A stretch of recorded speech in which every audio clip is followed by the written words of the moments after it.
Hello, hello. It looks like my thing is working. My sound level is working. How's my lighting? It looks a little bit bright on the side. Is that a little bit better? Is my shirt all straight? Is my brain all in order, in alignment? My chakras? Okay, I think I'm good to go. How are you guys today? If you can hear me, it's awesome if you can say so in the chat so that I know for sure. I'm just going to proceed as if everything is fine because it looks like it is to me. I'm going to look on my cell phone real quick too to verify. Kill the sound on that so it doesn't interfere. Let's see. There we go. Can you hear me? Is Anna B's out there? Let's see. It looks like there's still no one here. So that's all right. I don't mind being all alone. I'll go ahead and get started. So something I've been thinking a lot about the last few days, because, I've hardly been able to make a video for about a week, and that is very distressing to me. I've become quite the podcaster, even though I don't have so many subscribers, I don't have so many viewers. Again, that's all right with me. I'm just doing this for my own therapy and being true to myself. And the last thing I want to do is be like clickbait and that kind of stuff. And I have to say, I'm disappointed in some of my favorite content creators that do the clickbait thing. Like, stop. It's supposed to be illegal on YouTube. Did you guys know that? You're not supposed to be allowed to do clickbait, but isn't it like all clickbait? So it's sort of like, if you're not going to do clickbait, how are you going to capture people's attention? So, yeah, it's all about the clickbait. But not really. It's all about truth and justice to me, and hopefully to you too. This is why you might tune into my channel, or why you stay tuned in if you just happen to stumble upon it. I like to just cut straight to the chase. It always takes me a minute to get started. I'm going to ask you to hit your like button and make sure you're still subscribed if you are subscribed. And if you're not, please consider doing so. What else? Where's my remote control? There. Okay. Let me just throw stuff around and share a video of mine with somebody that you think might like my channel. Turn on your notification bell to ring a ding ding, etc., etc., etc. So, everything I say, did I already do that part? Everything I say is simply my opinion for the sake of hoping to start a conversation, open up a discussion, learn something, be educational. All these videos are made for YouTube, and it's a really weird entertainment platform. I say weird because it's just doing weird things all the time. And I do think we all need to brace ourselves for the event of like a electronic gadget interference where none of our laptops work, none of our cell phones work. I think we need to be ready for something like that, because apparently something like that was trying to go down yesterday in New York City. Did you guys hear about that?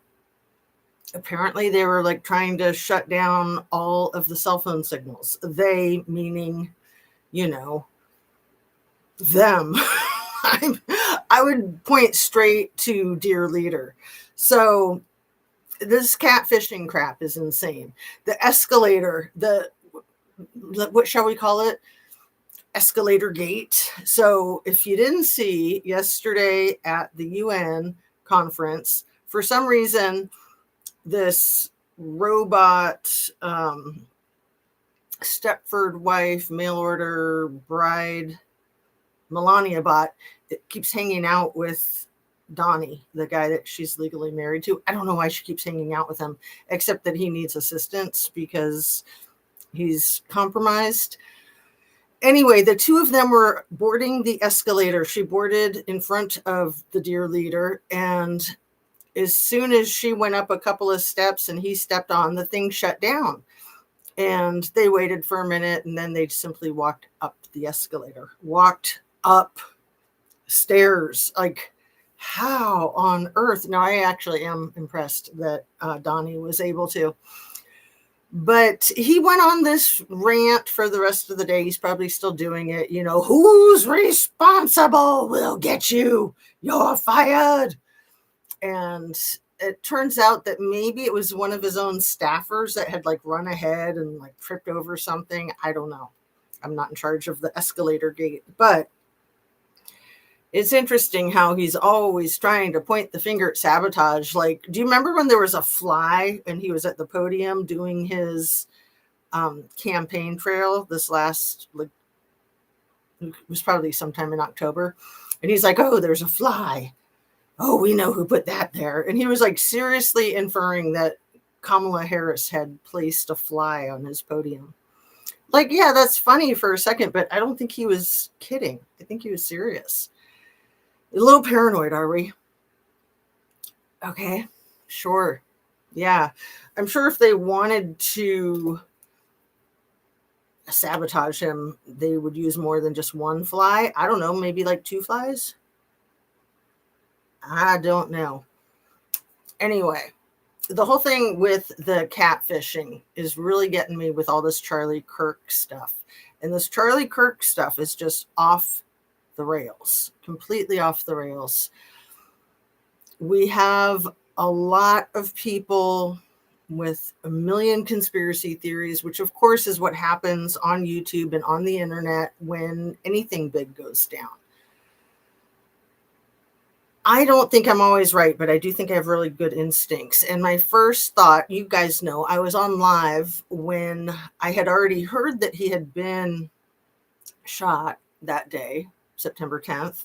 And today's what, the 24th? So 2 weeks ago today. I'd already heard that he'd been shot, but I wasn't making that big of a deal about it. I didn't know if it was true. I didn't know if he was hurt. I didn't know if it was a fatal thing. But I just thought how weird that Charlie Kirk, of all people, because not only is he super famous like that Benny Johnson douchebag or Alex Jones douchebag or all the rest of them, Candace Owens, like all of them.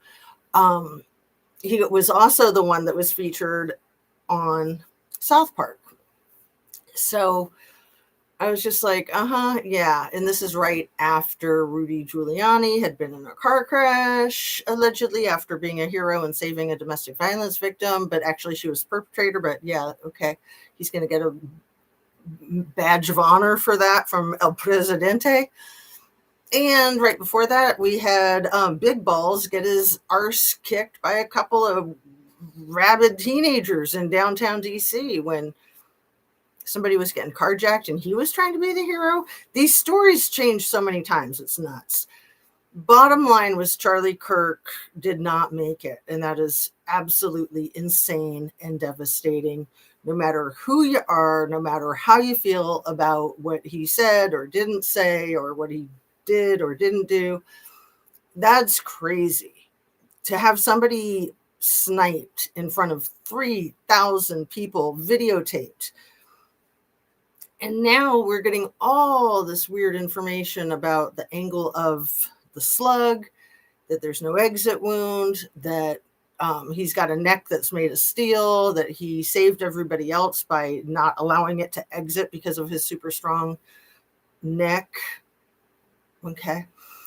Maybe it was a drone. Maybe it was a 22-year-old with a transvestite roommate that's raised Mormon. There's so many stupid stories, you guys. Like, all of this is a freaking distraction from the E-files, the Trumpstein files, all of it. And I fully believe my own conspiracy theory that the Trumpster fire gave the green light for this hit that was maybe ordered by Bibi himself because Charlie wasn't down with promoting Israel the way he has been in the past. And he had recently been offered $100 million or so, allegedly, at a lunch in the Hamptons to go ahead and keep promoting Israel without any hesitancy, without even knowing how he was going to be promoting or what exactly he'd be saying, that he had to say yes. It was an offer he couldn't refuse, but he did. He refused it. He told people that he felt like he was being blackmailed and that he didn't feel safe, and then he's not alive anymore. What a coinky dink. But again, a huge distraction from the e-files. All of this is a huge distraction from the e-files. But the thing that I really want to hit home, because I only have under an hour now, I have like 45 minutes about, in addition to the catfishing, because I don't believe Candace Owens and the other people like her who are trying to spin their own weird conspiracy theories and going against Dear Leader. And I don't buy that. I mean, that woman is smart, but she's also completely effing nuts, in my humble opinion. But more importantly, most important at this point in time, since jump, I have thought that this alleged win of El Presidente was a pile of horse crap or dog mess, whatever you want to call it. Absolute BS. And I was so disappointed that all the places that I looked, like no one was saying anything like that. In fact, some of the most outspoken and yet still conservative of the alternative YouTube channels, David Pakman and Brian Taylor Cohen and Midas Touch and Adam Mockler, Luke Beasley, Jack Cocchiarella, if I'm saying his name right, they were all just in on like, yeah, we're not going to be election deniers. And the one person who wasn't an election denier, she had already been on this campaign to say Dear Leader is not a legitimate candidate to even become our president again because of his insurrection and leading the insurrection and all that annihilates a person's chances of serving in our government at all, let alone as the president. So that was Jessica Denson. So she was one of the only channels that was willing to speak out about this whole thing. And another one, this is how I found Rosie's insights, was she had predicted that Kamala was going to win. And she was adamant that Kamala did win, but that it was stolen. And a lot of people attacked her for that. And, you know, we're just like, well, you were wrong. Don't you feel bad that you were wrong? And she was like, no, I wasn't wrong. The situation is wrong. And I have felt that way this entire 9 months. And I've kept an open mind that sure, maybe he won legitimately, but no, he hasn't. So when I started seeing these new channels like Election Truth Alliance, ETA, and Smart Elections, and a couple of others, very, very few, that were going about their questioning of the legitimacy of the election, they were going about it very scientifically, very methodically, not necessarily being naysayers, but just saying, show me the proof, right? Show me the numbers, show me the money, right? Show me the money. And sorry, I got barking dog. Let me shut my little door here on my studio.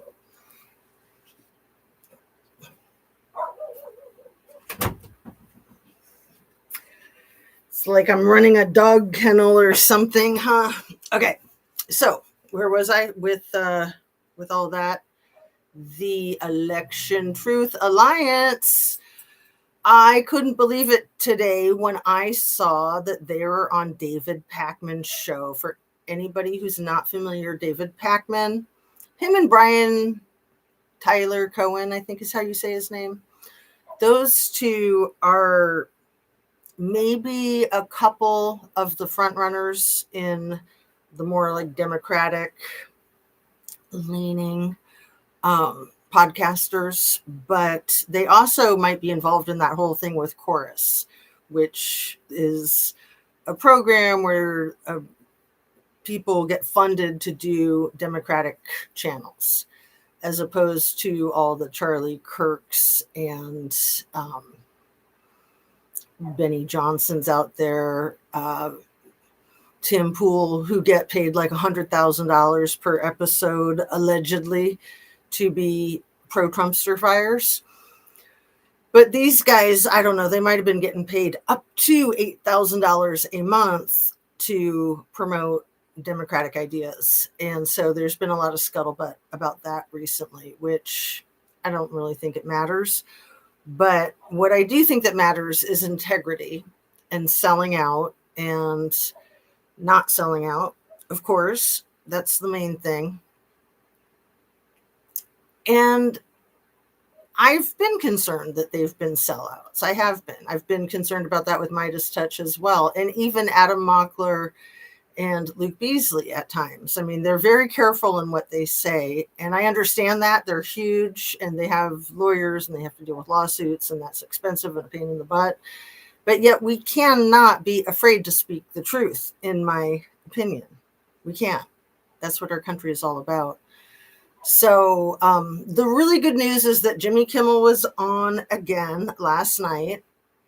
Excellent. It's the way it should be. There's still some blockages where I think a quarter of our population couldn't access the television broadcast, but they can probably access it on YouTube. It's also important to mention that Jimmy Kimmel has 20 million YouTube subscribers. So even if he was never on TV again, he could just do his thing on the tube and be fine. When you have that many subs, you are making bank every time you drop content. Every single time. Huge, huge, huge, huge. So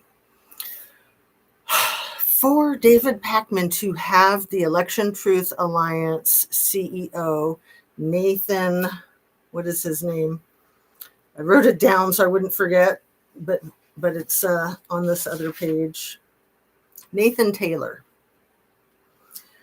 So Nathan Taylor has experience with being a statistician. He's got experience with being in the Army, doing IT stuff. And I believe he's the one who headed up the Election Truth Alliance.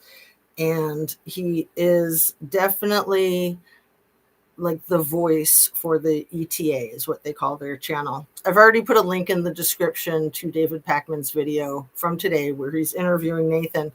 And they are both saying that there could have been an election interference. This is a huge channel. I think David Pakman has over 3 million subscribers. So I'm hoping that this spreads like wildfire today, which is one of the reasons I wanted to put it into my content and encourage you guys to watch the channel, the Election Truth Alliance, and to watch the video with David Pakman. There's been very few channels that have hosted Election Truth Alliance, and I've been impressed with the ones that do and surprised that there haven't been more. I'd say that the biggest one that I know of that's hosted Election Truth Alliance so far has been Christopher Titus, and I love that channel. Christopher Titus is an excellent comedian who has his channel simply and sheerly for politics. And I'm trying to think of the other smaller channels that would host Election Truth Alliance in interviews and such, but nowhere near as big as even Christopher Titus. And Christopher Titus's channel is not that big yet. It's not nearly as big as Hal Sparks. I've been surprised that Hal Sparks hasn't had Election Truth Alliance come on. But I've talked about Election Truth Alliance a lot. I've put links to their channel, links to their videos in my video descriptions a lot. I'm sure Rosie's Insights has given her platform a lot of attention to the Election Truth Alliance. I'm trying to remember what other of the smaller channels that I really like that have mentioned them or honored them. I hope that they continue to get more ground and to reach a wider audience, like Midas Touch, all the ones that I mentioned earlier, Adam Mockler, Luke Beasley, Jack Cucciarella, Brian Tyler Cohen. If they are interested and they believe what Nathan Taylor has to say and they believe what David Pakman has to say, because David Pakman and Brian Taylor Cohen were adamant that there was no election interference, that there was no way it was possible. And they went down their lists of how they knew for a fact, directly firsthand, that there was no way election interference was possible. And I believed that they believed that, but I thought that that was really close-minded for them to rule out the possibility. Like, we always need to keep an open mind, in my opinion. But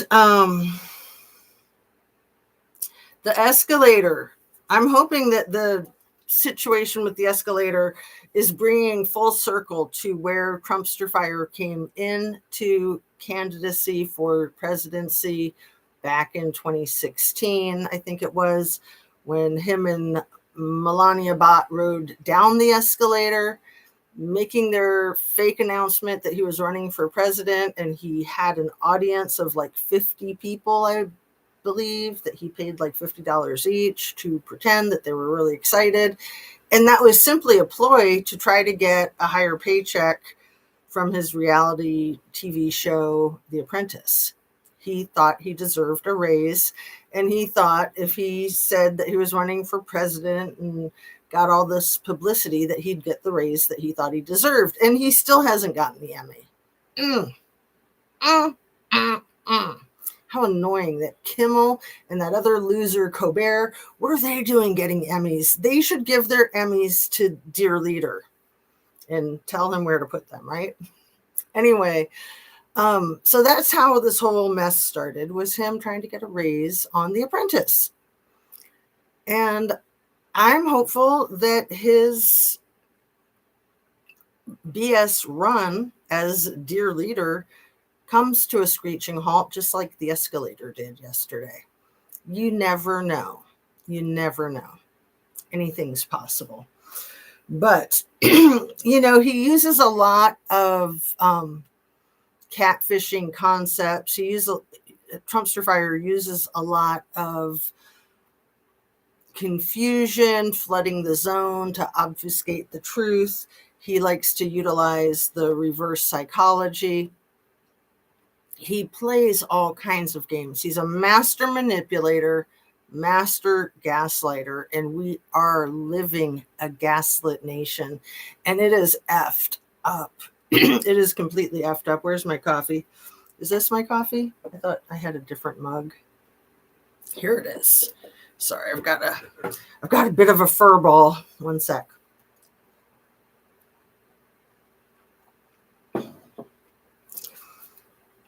So I made a short video yesterday. I apologize for it being so short, and maybe I didn't express myself clearly enough. I am really suspicious of Charlie Kirk's wife, Erika. I don't believe that she was in on any conspiracy against Charlie Kirk. I question if she wasn't campaigned directly after, when J.D. Vance rode on Air Force Two with her to take his remains back to Arizona. Not just J.D. Vance, but his wife also. What's her name? I want to say Usha. Is that her name? That they rode on the airplane with Erika and with Charlie's remains. And I think that played a part, that was really instrumental in getting her to be on board with this whole crazy thing. The service that they had on Sunday in Arizona, where the bleachers were filled, like layers and layers and layers of thousands and thousands of people. I don't know that that's true and authentic. I think that that could easily have been artificial intelligence. The whole 9-hour memorial was weird AF. Trumpster Fire used it as a campaigning opportunity, a publicity stunt, a pyrotechnics display. Really weird. Really weird to me that there were so many government officials up there, and not only government officials, but a lot of the podcasters. Tucker Carlson was there.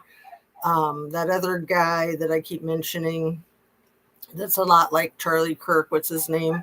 Benny Johnson. Um, to me, those two were like carbon copies of each other. But, Tucker Carlson even got up to the mic, to the podium, and did his crazy ass cackle laugh, where he goes like a jackal. It's inappropriate and weird in any setting. And to me, it seems unhinged. It seems like a psychologically unstable person that laughs like that, possibly a drunk person that laughs like that. But to laugh like that at a freaking memorial service of this massive tragedy of this magnitude, unreal. The whole thing was performative. And then you even had a part where Donnie was doing his dance at the end. It was just like, dude, control yourself. This is not the time for your Ave Maria or your YMCA crap. This is not about you. And he did his weird teeth thing when Erika was like leaning her head onto his bosom, and after they were like feeling each other up. I wasn't the only one who thought that that was inappropriate. And I do not feel like it's appropriate to criticize somebody who's lost a loved one like that. But I question the legitimacy of the love. I really do. It seems that Charlie Kirk's family goes way back with the Trumpster Fire, at least back into the 80s, with a contract for Charlie Kirk's architect dad from Chicago to work on the Trump Tower in New York City. I don't know about Erika's family and how far back. I'm going to guess that Donnie might go back with them too. I'd already been very suspicious of how far her own history with the dear leader went back, and was stunned when I realized, because I don't know if you guys know that there's like 2 different Miss America pageants. They have 2 different names, and I did not know this until just like a week ago. Let me see what they are. So there was the one that Trump owned for about 20 years, I think. Trump's Miss America pageants. And he owned the Miss Universe and all that crap too. So his was the Miss USA, right? I believe, and the Miss Universe. And, he did a lot with the Russian pageants, a lot with the modeling. But the other one is probably Miss America. So again, there's 2 Miss USA and Miss America beauty pageants. So Trump only owned one of them. But, it's really creepy to me that somebody who owns beauty pageants and a modeling agency is now our president. And that's without the whole like transporting thing. That's just with like, what in the world would modeling and pageantry have to do with running a nation, a superpower? It's very weird. But now I see that it's all about the oligarchs and servicing their desires. And that these Trumpstein files are not just being hidden and suppressed for protection of our dear leader. They're being hidden and suppressed for protection of many dear leaders and billionaire broligarch tech heads. I honestly don't think that the files will ever come out. I don't think that the names will ever be revealed, because it would be pretty much everybody, let's face it. The whole world would crumble, potentially. But no, I think that there's a lot of good people in power positions that could hold it together and rebuild as much as rebuilding needs. I don't think that that's going to happen. I'm not saying that I'm right. Of course, it could happen. It could be that these things get revealed and released, but a lot of heads would roll. That's obvious. So Charlie Kirk wanted the files to be released. He'd wanted that for a long time. A handful of weeks prior to his not being alive anymore, he got a phone call directly from his old friend Donnie. And Donnie basically said, drop it. And he said, yes, sir. He came on to his show the next day. I've detailed this a handful of times. And he said, all right, I've been all about truth for the Trumpstein files, but I've been asked to abandon that ship, and I'm going to be a good boy and obey. And then, as far as I know, once the birthday book was uploaded to the cloud, he did another 180. And that's what caused so much trouble, let's say. So back to his wife of 6 years. She won Miss Arizona in 2012. Interesting. I think Arizona is one of the few states where they're not airing the Kimmel from last night. I'm pretty sure that was one of them. Anyway, I think Colorado too, maybe. So Erika won 2012, and I didn't know if that was for the pageant that Donnie owned or the other pageant. It turns out it was for the pageant that Donnie owned. And I'm not saying that for sure that means that she knew him, but he has made jokes, and the only reason jokes are funny is when they have truth in them.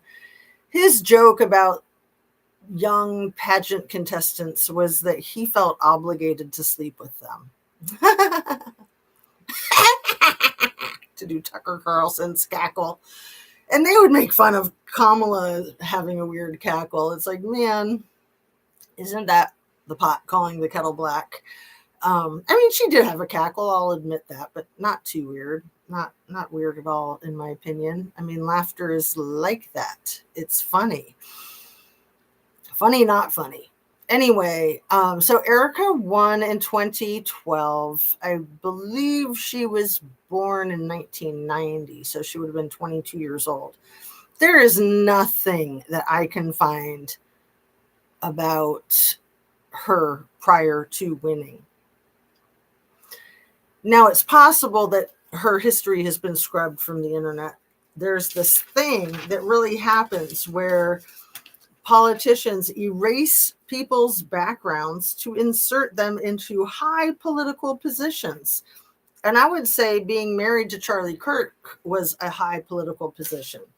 So they say, her and Charlie would say that they met, I think, in 2019. I think they got married in 2019, but I think they say that they met in 2019, somewhere around there. And that she, I don't know, she took the lead, just like Melania took the lead. Okay, right. Because, yeah, we all know that macho bravado dudes, they love women that take the helm. Not. Anyway, she's 5 years older than Charlie, and so they may have met when Charlie was about 25 and she was about 30. So he was 31 when he passed away, and she's 36 now. I think they have 2 small children, a baby boy about a year old, and a little girl about 3 years old.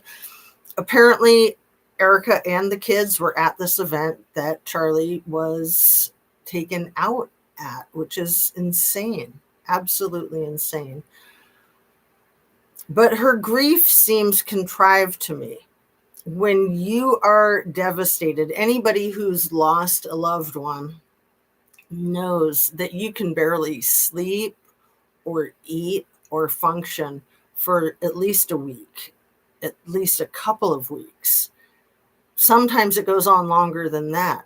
But she was so composed, and she came on to the YouTube in his podcast studio and threatened the world with, if you think you were going to stop Charlie, you ain't seen nothing yet. It reminded me of Lindsay Rodham Neiman when she was at Kylie, her teenage daughter's celebration of life, and she took the time to prepare and deliver a plea to the public and to YouTube in particular that, you know, there was honor and silence, and just to shut the F up. And really, your teenage daughter passed away, and you're taking time for this at her celebration of life? Like, there's something so off about that. And there was something so off about Erika doing what she did, in my opinion. I was really curious about her until I saw that. And then I was just like, oh man, there's something wrong with her. She's been brainwashed or hogtied or something. I don't know. I've said it before and I'll say it again. JD Vance hosting Charlie Kirk's podcast reminded me so much of the Buffalo Bill serial killer that Silence of the Lambs, one of the characters, was based on. The character that would skin his victims and then wear their skin. And in real life, that serial unaliver's name was Buffalo Bill. And when Vance went on Charlie's show, and then Trumpster Fire was talking about wanting to do that too, like, if they want that kind of attention, why don't they just start their own podcasts? That is so freaking bizarre. They're literally using him. They're literally using him for their own agenda. I personally believe that they are behind his demise. I believe that BB was also behind it with that whole story about the lunch in the Hamptons. And that BB and the SARS, the Qatar guys who gave Trumpster Fire the jumbo jet, I believe that they're all in the Trumpstein files, and that Trumpster Fire is essentially blackmailing everybody holding the files. He's holding the files. And if people aren't nice to him, he might just let their names slip out. I don't know, maybe a leak. Maybe there's a leaker. It's so unreal. And now we're finding out that these big banks, the biggest banks, knew damn well where Little E's money was coming from, and they continued to fund him. So if you're going to bust one person, where's it going to end? This is why they never want to bust dealers. And these basically are all dealers, just not of substances, of livestock, the human kind of livestock. Because when you bust anybody, let's say with rugs, you always want to try to get the biggest bust out of it that you can, meaning you want to get the next person up the ladder, right? The bigger banana, the bigger kingpin. And the biggest kingpins are always protected. They're never going to go down, in my opinion. I'd love to be proven wrong. But where do you stop? So often they don't even start. Often they just try to nip it in the bud, and law enforcement is compliant and complicit because they're often implicated as well. So we'll just leave it at that. Let me look at my notes.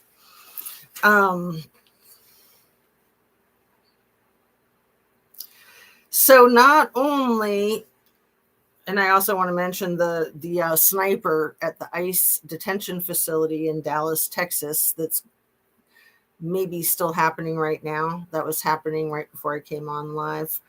At least 3 people wounded, 2 deceased, and 1 severely injured at like an hour ago. I don't know what the update is.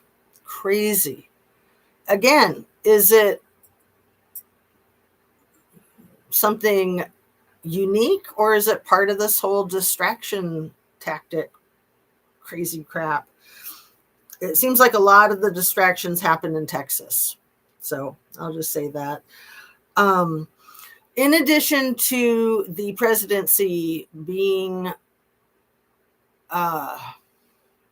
potentially tampered with, the election, it also seems that the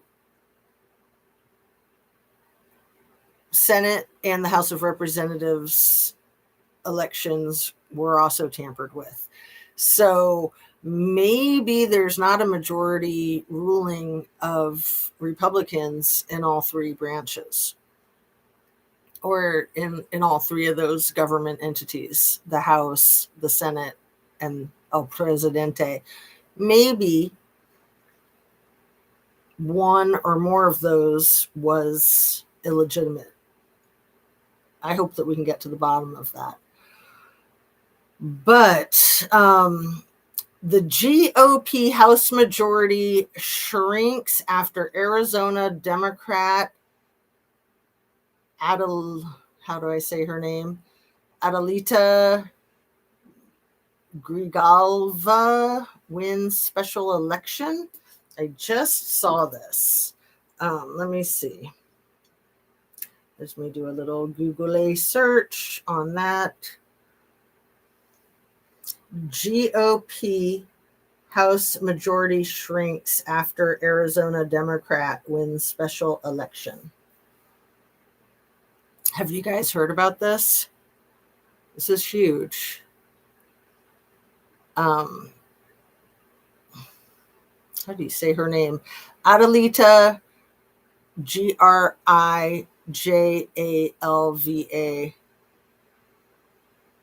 Grijalva. Adelita Grijalva. Man, names are so hard. So she won a special election just yesterday in a reliably blue patch of her swing state to fill the seat held by her father. This is from the New York Times. Her dad passed away from cancer in March. Raul Grijalva won the race to succeed him on Tuesday, according to the Associated Press. Once she is sworn in, we'll just call her Ms. G, will further narrow the already slim GOP majority in the House, with 219 Republicans to 214 Democrats and 2 remaining vacancies. So that would make it to 215, and then 2 vacancies. It could become as high as 217 Dems to 219 Republicans in the House. That will make the life of Speaker Mike Johnson even more difficult as he seeks to corral Republicans for party line votes. Interesting. So let's see what else we have in here. The Tylenol, the acetaminophen, I can say it, not acetaminophen. Tylenol is, in my opinion, probably ready to make some major lawsuits against Dear Leader and RFK Jr. And I just hope that it doesn't take a toll on people's health, like not using medicine when needed. That whole thing is just nuts. Absolutely nuts. What else do I want to talk with you guys about in my last few minutes before I have to wrap up?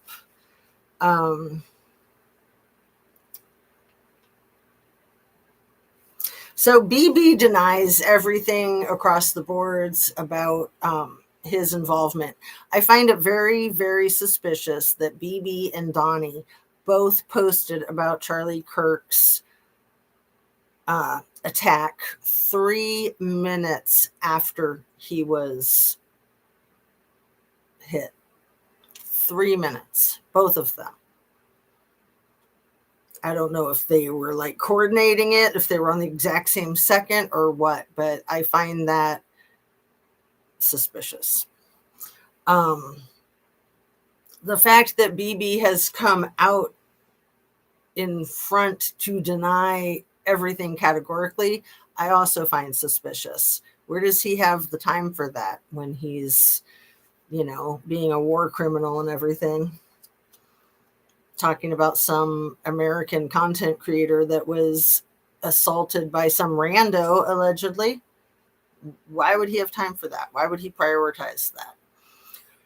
And he says that Charlie loved Israel and Jews, which, I don't know.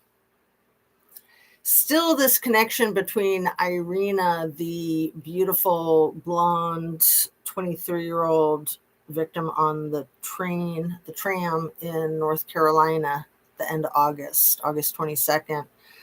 Still that connection between her and Charlie Kirk. Before he passed away, Charlie Kirk was one of the very, very few content creators that said anything about her.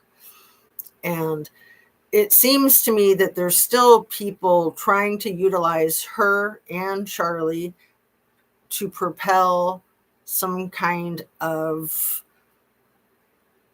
civil war forward. And it does not appear to be getting any momentum. Thank goodness. Thank goodness. Because that would be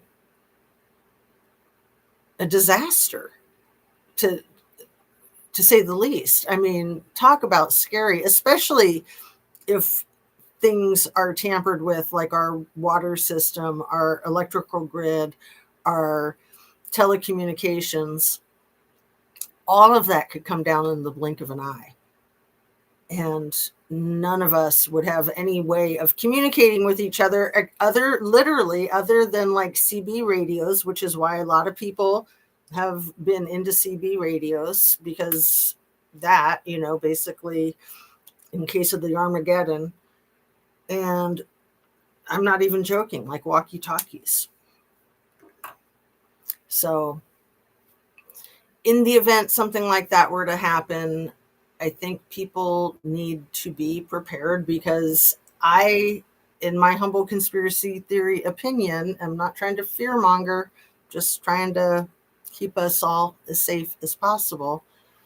I think that our dear leader is in full-blown panic, and he will do anything to continue with the distraction, not only from the Trumpstein files, but now from this news with the ETA going onto a platform as large as Brian Taylor Cohen's. Or no, the David Pakman. So hopefully Brian Taylor Cohen will be talking about it by the end of the day. Hopefully Midas Touch will be hitting on it. Hopefully all of them. And mainstream media too.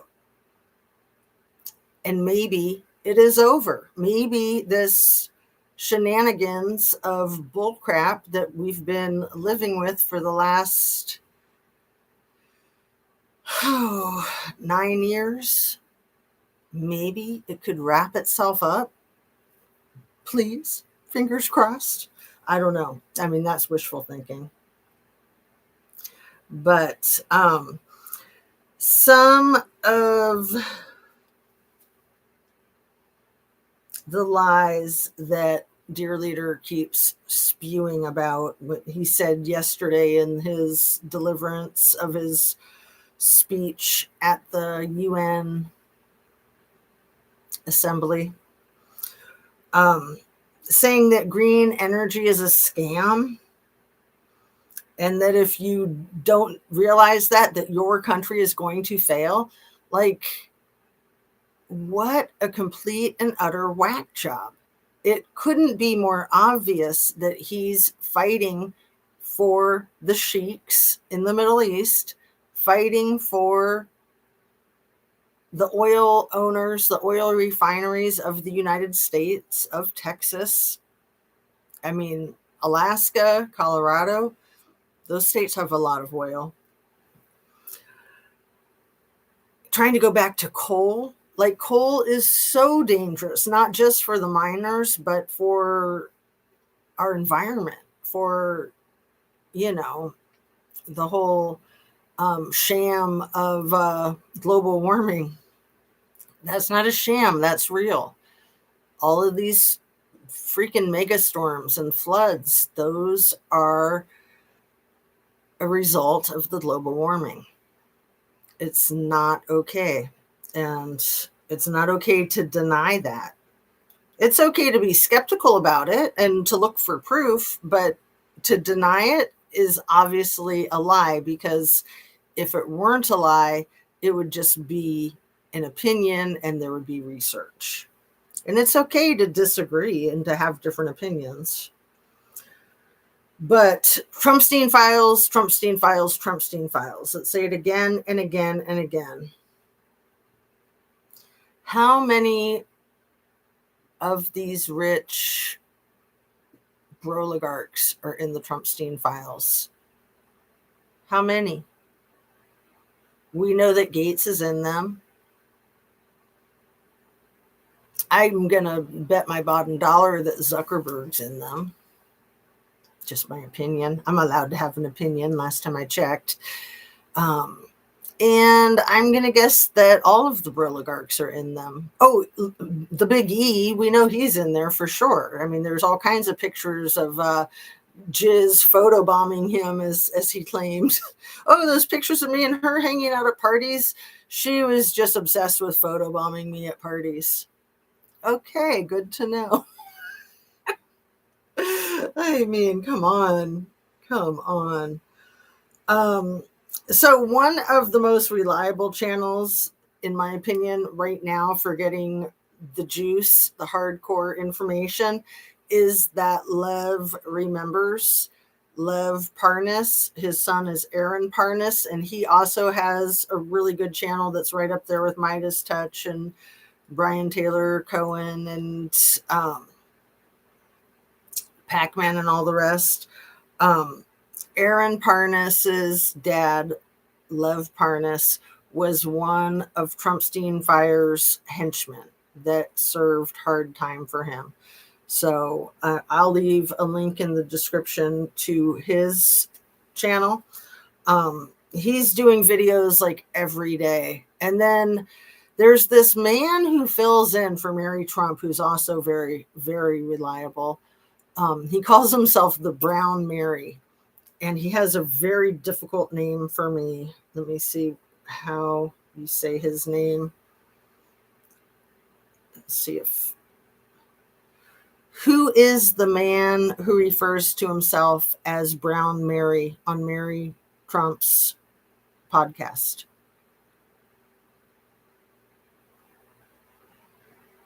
It's Wajahat Ali.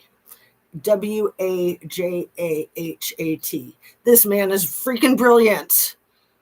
I think his friends call him Wajahat, if I'm saying that correctly. He's so good. He's so freaking sharp. So I first found out about him from Mary Trump's channel when he would fill in for her. And I'd be like, oh, well, I don't want to watch it if it's not her. And luckily I did. And I love his stuff. I absolutely love him. Him and Lev Parnas get together and have conversations. They both make multiple videos a day. They both know their crap. They're very down to earth. They don't do any of that bait switch crap. Highly, highly, highly recommend them.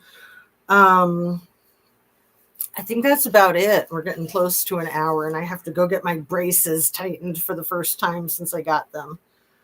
That might be really rough for a few days. I don't know.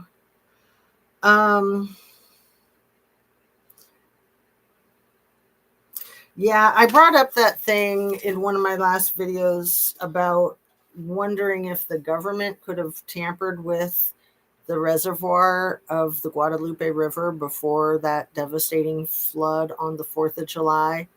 I sure hope not. I sure hope that that's just a crazy conspiracy theory. That would be insane if that 1,000-year flood were created out of malice, out of a distraction. I just got to say, in my humble conspiracy theory opinion, allegedly, it wouldn't surprise me. It's common knowledge in that area that there's a ton of campers over the 4th of July holiday and a ton of children, thousands of children at the camps along the river. And for people to be so worried about the children that were victimized in the Trumpstein files, what a perfect distraction to get the public worried about children that are missing in a flood. Maybe it was just a coincidence, but I do not believe in coincidence. I do believe in synchronicity, which is similar to coincidence, but it's not the same. Anyway, I still can't get over the little kids, the victims, most of them being 8 years old, the camp counselors that passed away. Was it 3 camp counselors that passed away? I know for sure at least one that was 18. Let me check real quick. I like to try to be accurate. That's my goal, accuracy. How many of the victims from the Guadalupe River flood on the 4th of July were camp counselors? I think it was 3 that were 18. So 27 campers and counselors passed away. Because, yeah, I think it was 24 kids. So maybe the owner of the camp was one of the 27. And then I know for sure there was at least one 18-year-old camp counselor. It was her first time. And see, it doesn't like to go into detail. It really doesn't like to talk about the ages because of I think it was 24 kids. Most of them were 8. Anna B's girlfriend, you're here. I can stay on for a few more minutes. How are you? Hi, Jazz and everyone. How long have you been on? Almost an hour already. But you know what? My little thing has not been working, and I don't even think my touch screen is working at the moment. Oh my goodness. I'm not going to mess with it. So yeah, I've been on for about an hour and mostly talking about the election fraud that might be getting blowed up right now. And then also the catfishing that I think is going on with all of these distractions and the Charlie Kirk thing. So did I make it clear? I wonder if Trump did not know Erika since way before 2012. She certainly didn't compete in her first competition in 2012 when she won Miss Arizona, but there's no information of how old she was when she started. I can't find any information about him and her family's history. I'm going to go so far out on a limb as to say that it's possible that he introduced her and Charlie Kirk. It's possible that they were put into positions of power intentionally by the Trumpster fire. So let's see, 27 children and counselors. Yeah, it doesn't like to tell you the ages of these kids, since there was like one 10-year-old, I want to say one 13-year-old. Most of them I think were 8 years old. Let me see. How many of the flood victims at Camp Mystic were 8 years old? I want to say it was 24 of the 27, but I could be wrong. It just does not want to tell you.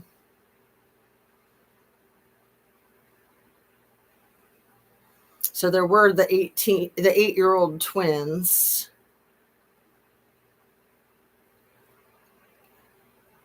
It is just nuts.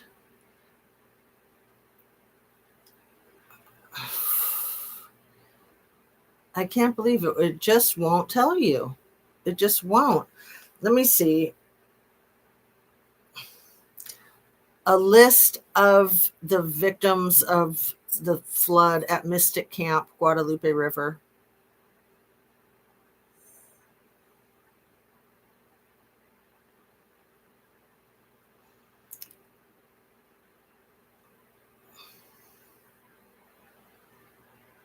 So there was one 19-year-old counselor.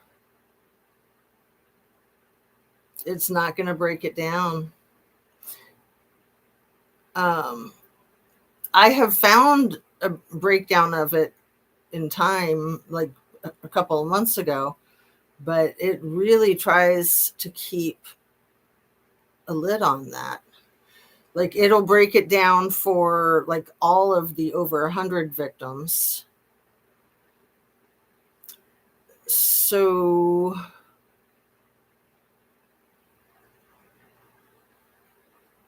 yeah, because it mixes it in with all the rest of the victims.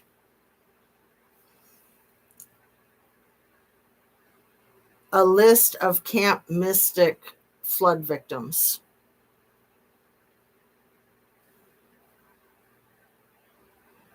Complete official list is not readily available. Wow. That's what AI says. That is bizarre.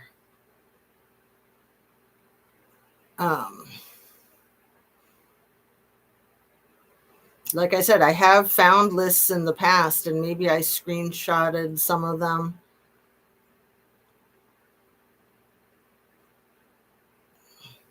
But that's bullcrap to hide that information. Like, stats as simple as the ages. So the owner was in his 70s. There was at least one of the counselors that was 18 years old. That 19-year-old counselor that I mentioned, I think, was from a different camp, not Camp Mystic.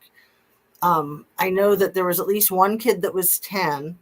She was the only one that wasn't part of that one cabin. It was one cabin that the majority of the victims came out of that passed away. One of the cabins. That was where the counselor and the majority of the kids. I'm going to do more research on it. That is just so sad.